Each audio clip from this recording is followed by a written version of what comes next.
tayo po ay tumatanda, may isang mahalagang parte ng ating katawan na unti-unting nawawala at hindi natin ito agad napapansin. Pero malaki po ang epekto nito sa ating lakas, kilos at kalusugan. Ang tinutukoy natin, ang age muscle loss o ang panghihina ng ating mga kalamnan. Pwedeng bumagal po ang ating metabolism, humina ang resistensya at tumaas po ang panganib ng injury. Bakit po ito nangyari at paano natin ito mapipigilan? Ang sagot, malalaman po natin sa bisita nating rheumatologist na si Doc Givenchy Marie Garcia Bonifacio. Hello Good po! morning! Hello, Doc Jean! Doc Jean! Doc G, bati ka muna po sa mga kada natin. Hello, good morning mga kada! Pwede po bang ma-explain nyo sa amin, Doc G, ano po ba itong muscle loss para mas maintindihan po ng mga kada natin? Yes, the medical term for it is sarcopenia. No? So, ginawa siya sa Greek word na sarco meaning flesh and pinya in poverty. So, kasi ang nangyayari nga is lumiliit yung muscle, tapos nababawasan din yung muscle fibers. Di ba pag nag-eat ka ng parang steak, parang may lines. Oh, parang may line, no? Yes, so yun ay kumukonte while lumiliit yung muscle. No? So, syempre, yung muscle kasi doon galing ating strength. So, kapag lumiit siya, so kaya nagiging mahina. No? Nababawasan yung lakas ng gait, no? Yung mobility. So, yun yung Doon ay nangyayari. injure, ano? Yes. No? Doc G? Yes, that's true. Kailan po ba nagsisimula kailan po yung onset ng muscle onset. loss? So yung ano kasi, 'di ba, habang nag-grow tayo, nagbi-build tayo ng muscle. So yung peak niyan is in our 40s. Tapos from there, magde-decline Downhill na siya. na. Yes, no, unti-unti. Pawala na Pero ng yung pawala. Parang ganun.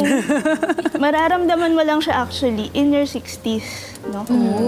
Yun. So dapat bago ka pa maging senior or bago ka mag-60, mamumuhunan ka na, no? Dapat Mag-invest ka na. Mag-invest Sa iyong muscles, muscle. yes. Kasi humihina, nabanggit natin kanina, apektado din yung ating metabolism.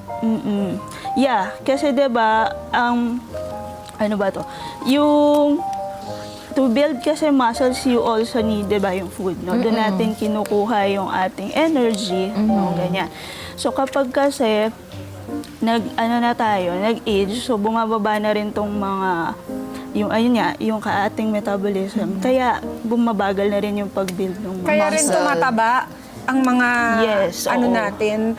If you keep eating the same amount of calories, syempre, doon na tayo tataba kasi bumabagal yung metabolism Metabolism. natin. Nang walang muscle. Oo, Yeah. pero Doc, kung kailan, it's so ironic na kahabang tayo tumatanda, dito pa tayo mas nagiging inactive, hindi po ba? Yes, Kasi oo, thinking isa pa yun. that if we get into some physical activity or for instance, weight training, baka dito tayo ma-injure. Ma-injure, oo. When it's the other way around. Yeah. In order not to be injured, you have should to be go working into out. weight Yes, training. you have to move, no? Lalo na yun nga, for the muscles, it's more of resistance training. Ganyan, no? So ano po bang klaseng weight training ang dapat gawin ng ating mga kada? Kasi some of us are averse to lifting weights, thinking that we're going to get too Injured. muscular or we're going to get macho, especially Pero may ganun nga. di ba? Not knowing na wala naman tayong kailangan ikabahala.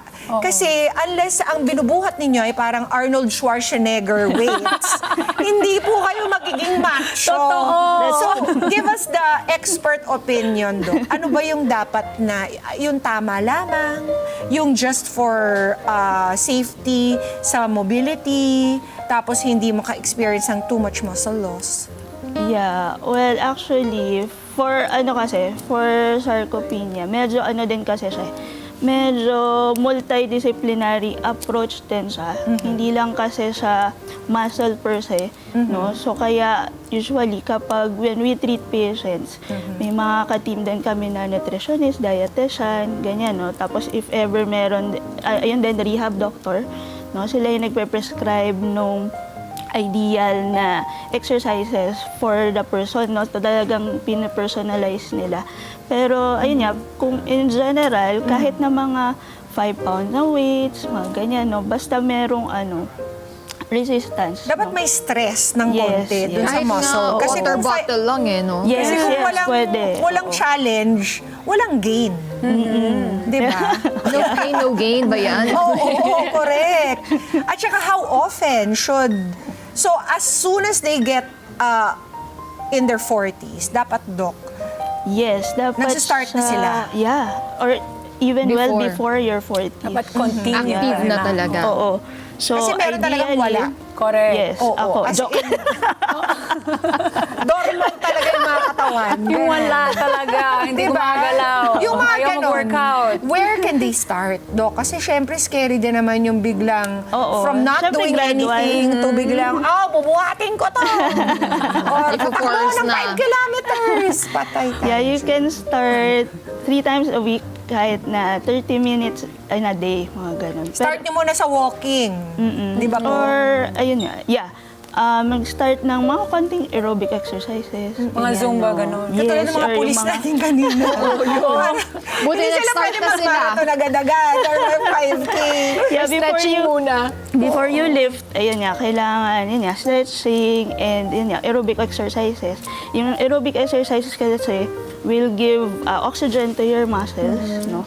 Para, yun nga, it will prepare you for, yun nga, if you're going to lift weights, ganyan. Is there any type of food, Doc, na pwede nating sabihin na if you guys eat this more often, malilesen yung ganyan, yung Yeah, sinabi niyo po. Yung sarcopenia. Yeah, sarcopenia. Yes, oo. Generally, basta you eat a well-balanced diet, no, with the right calories, hindi kasi pwedeng walang calories kasi lalo na if you're gonna exercise, so kailangan may calories. Tapos, syempre, proteins kasi dyan galing yung pagbibuild ng muscle Muscle. natin, no? So, ang sabi is at around mga 1 gram per kilogram body weight, no, per day. Kilogram ba? Hindi pounds? Kilogram. Kilogram. Kasi yun ang mas ginagamit sa... Kung ganun, parang 50 grams lang. Halimbawa ako, 51 At least. kilos. So, 50 grams lang ng protein ang kailangan ko a day. Yeah, a day. Oh. Yes. Wow! Gano'ng kaliit yun, Doc? Maliit yan, Parang Mama isang P. itlog lang yan. Maliit yan. Diba? Maliit talaga yan. Ganyan lang. Tapos, pero dapat yun nga, high quality proteins. No? The more the merrier ba when it comes to protein, Doc? Actually, more of dapat fruits and vegetables. No? Tapos ano siya, better yung parang whole foods, more natural, more Tama. okay. Oo, so gano'n. Dapat lang. Tapos ito nakakalimutan lagi, you have to be well hydrated. No? Kasi Yes. 70% of your body is water. Ganun din yung composition ng muscle. 75% of the muscle is water. So yun, dapat ma-maintain yung hydration para yun nga, mabawasan yung degrade ng muscle. So, Kasi pag hindi to natugunan, Doc, ano mangyayari sa ating mga elderly? ayun nga, magiging frail sila, tapos yun nga, magiging prone Magiging sila brittle din yung bones nila when Yes. they don't exercise. Yes, diba? yes. Oo, kasi unfortunately dito kasi yung mga muscles, yung mga bones, hindi kasi siya vital organ. So yung blood flow dyan, nagkakaroon lang when we move, no, or do exercises. No, kaya pag hindi mo siya ginamit, 'di ba may sinasabi when you don't use it, you lose it, no? So parang ganun. So ganyan yung nangyayari, pangit din yung circulation. Okay. So yung mga elderly natin, halimbawa halimbawa nadudulas, ayaw Yes, natin madali nangyayari yun sa kanila. Yeah. Madaling So, magbe-break yung mga bones nila. Yes, at tas hindi na rin kasi sila ganun kabilis mag-heal pag nababalian sila. Yes. Kaya unfair. nagiging bedridden na sila, so lalong mag-progress yung Naku, nila. mag-invest na tayo ng have to ating work out. muscle. Yeah. Okay. Keep on moving. Meron tayong mga fake Fake or and fact, fact. Direct Jing, but we don't have the signages. So, sabihin niyo na lang, Doc, Kung fake or kung fact. fake or fact itong mga ito. Sa usaping muscle loss, kapag payat, hindi nangangahulugang malakas. Is this fake or fact, Doc? Ano, kapag Kapag payat, hindi nangangahulugang malakas.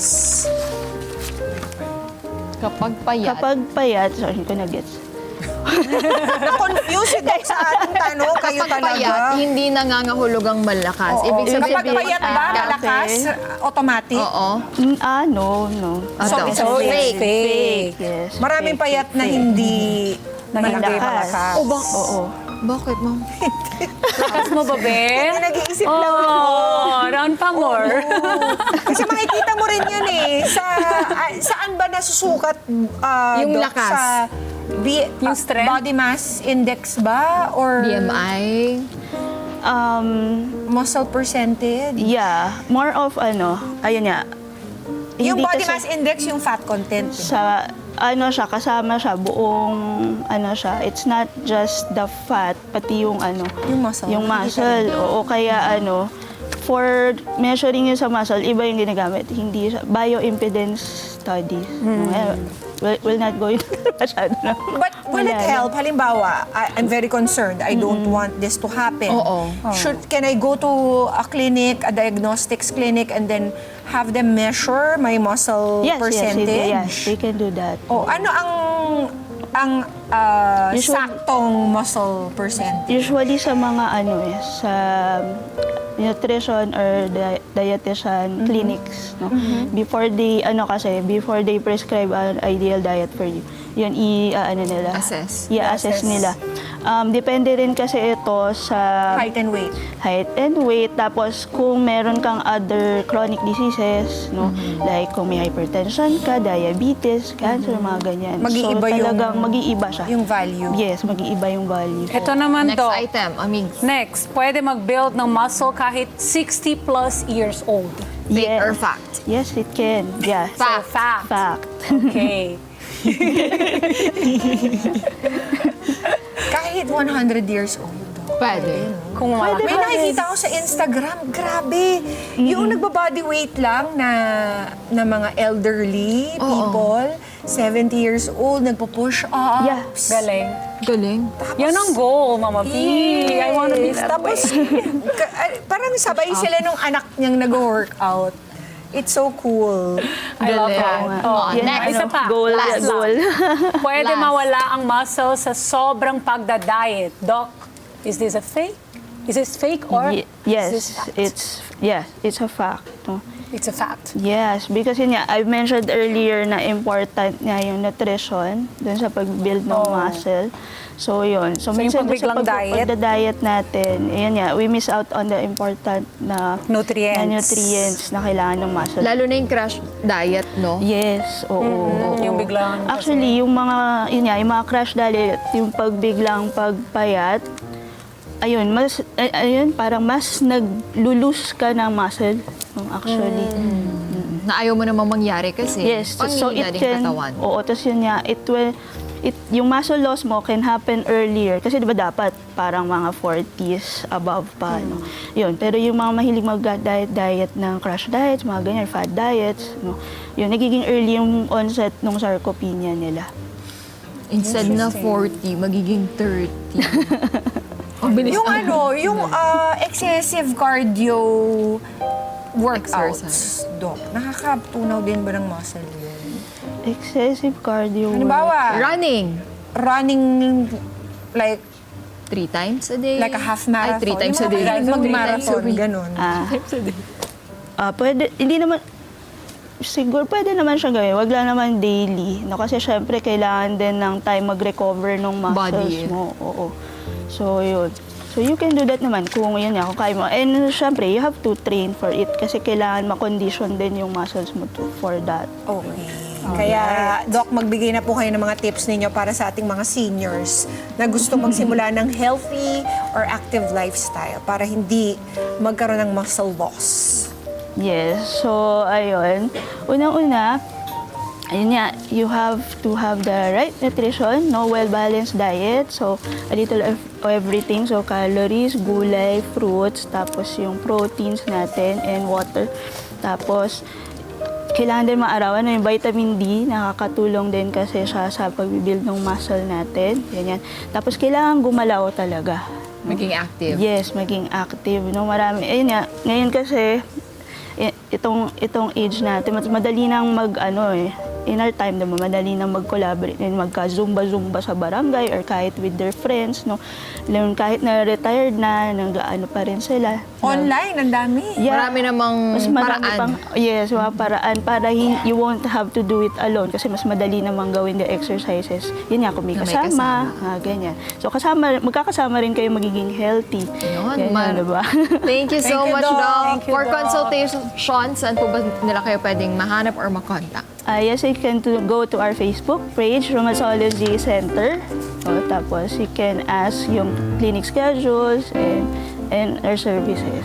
Thank you, so much, Doc. Okay, you're welcome. Talagang napakahalaga po talaga ng pag-aalaga natin sa ating mga muscles. Hindi lang po para sa aesthetic purposes, kundi para rin po sa kabuong kalusugan ng ating katawan. Kaya habang maaga, gumalaw na po tayo para sa mas malusog na pangangatawan. At para mas ma-enjoy natin yung ating future. Tama. Yes. Let's get together. Sunday 25. Sunday 25.